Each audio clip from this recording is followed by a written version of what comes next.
তুফান সিনেমার first show দেখে এবার প্রশংসায় সকল সিনেমা প্রেমীরা।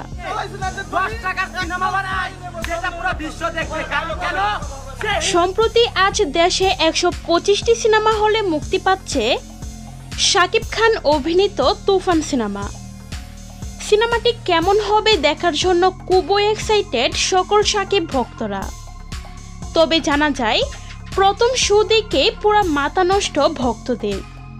অনেকেই বলছে এই সিনেমা পুরো বিশ্ব কাঁপাবে। সিনেমাটি দেখে আরেকজন লিখেছেন, ভাইরে ভাই এটা কি দেখলাম, তুফান সিনেমা হলে আগুন লাগিয়ে দিচ্ছে।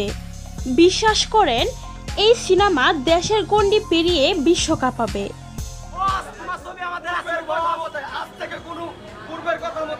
পুরো দেশকে তোমার হাতে তুলে দিব, সে যা চাইবে তাই পাবে, যা করিতে চাইবে করিবে। এর ব্যতিক্রম ঘটিলে একবার তোমার দিবে বুলেট ছুঁড়া। তুফান পোষ মানে না, পোষ মানায়।